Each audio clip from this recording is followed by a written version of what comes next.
আপনি যদি ভাবেন পৃথিবীর সব রহস্য আমরা জেনে গেছি, তাহলে আপনি ভুল। তিব্বতের বরফ ঢাকা পাহাড়ের গায়ে একটা গুহা আছে, যেটা শত শত বছর ধরে মানুষের মন, শরীর আর আত্মাকে ভয় পাইয়ে এসেছে। এই গুহায় কেউ ঢুকলে 10 মিনিটের বেশি টিকতে পারে না। হ্যাঁ, আপনি ঠিকই শুনেছেন, 10 মিনিট। তারপর কি হয় কেউ আর জানে না, কারণ কেউ পুরো সত্যটা নিয়ে ফিরে আসেনি।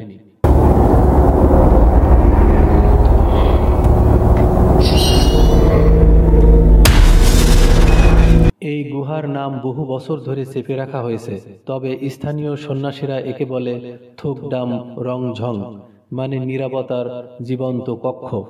জনশ্রুতি বলে এই গুহার ভেতরে একসময় একজন অত্যন্ত শক্তিশালী সাধক ধ্যান করতেন। তিনি নাকি এতটাই আত্মনিয়ন্ত্রণে পৌঁছেছিলেন যে নিজেই সময় ও স্থান নিয়ন্ত্রণ করতে পারতেন। একদিন তিনি নিজেই গুহার মুখ বন্ধ করে বললেন, এখানে যেন কেউ না আসে, আমি এখানেই আছি চিরকাল। তারপর থেকে কেউ সেখানে প্রবেশ করলে গুহার ভিতর থেকে ভেসে আসে অদ্ভুত আওয়াজ, যেন বহু আত্মা একসাথে কান্না করছে।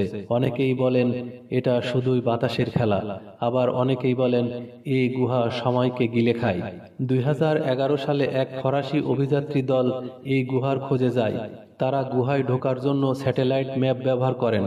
দলে ছিল একজন মনোবিজ্ঞানী, একজন ভৌত বিজ্ঞানী ও এক পাহাড়ি গাইড। তারা গুহার ভিতর প্রবেশ করে, কিন্তু ঠিক 7 মিনিট 18 সেকেন্ড পরেই তাদের একজন হঠাৎ চিৎকার করে গুহা থেকে বেরিয়ে আসে। তার মুখ সাদা, চোখে রক্ত।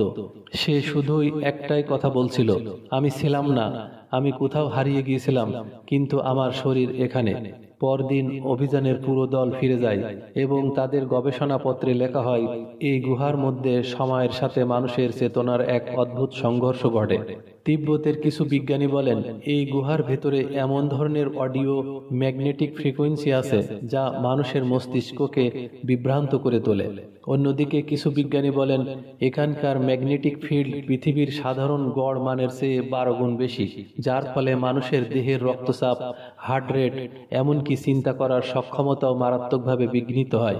তারা এটাকে বলেন কনসিয়াস কলাপশন, মানে চেতনার ভাঙনের এলাকা। তবে সন্ন্যাসীরা বলছেন সম্পূর্ণ অন্য কথা।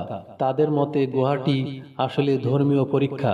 যারা গুহার ভেতরে গিয়ে আত্মশুদ্ধি করতে পারে কেবল তারাই বেঁচে ফেরে। এখানে সময়, মৃত্যু এবং জীবন, এই তিনের মধ্যে এক অদ্ভুত পার্থক্যহীনতা কাজ করে। তাদের কথায় 10 মিনিট নয়, যদি আপনি চুপচাপ নিজের আমি হয়ে হারিয়ে ফেলতে পারেন, আপনি চিরকাল বেঁচে থাকবেন, কিন্তু নিজে হিসাবে নয়। সবচেয়ে ভয়াবহ ঘটনা ঘটেছিল 2014 সালে। এক ইউটিউবার সরাসরি লাইভে ঢুকেছিল ওই গুহায়। প্রথম 5 মিনিটে সে হেসে কথা বলছিল, 6 মিনিটে সে থেমে যায়, 7 মিনিটে ক্যামেরার দৃশ্য কাঁপে, 8 মিনিটে তার মুখ হঠাৎ চিৎকার করে বলে, আমি কে? এটা কি আমার জীবন? কে দেখছে আমায়? 9 মিনিট 45 সেকেন্ডে স্ক্রিন ব্ল্যাক, আর সে কখনোই ফিরে আসেনি। তিব্বতের প্রশাসন এরপর গুহাটিকে সর্বসাধারণের জন্য নিষিদ্ধ করে দেয়। আমরা প্রতিদিন বাস্তবতা, বিজ্ঞানের কথা বলি, কিন্তু এই গুহার মতো স্থানগুলো আমাদের মনে করিয়ে দেয় আমরা এখনো সব জানি না। সময়, চেতনা, আত্মা, এদের পেছনে লুকানো রহস্যগুলো হয়তো বিজ্ঞান পেরিয়ে অতীন্দ্রিয় কোনো জগতের দরজা খুলে দেয়।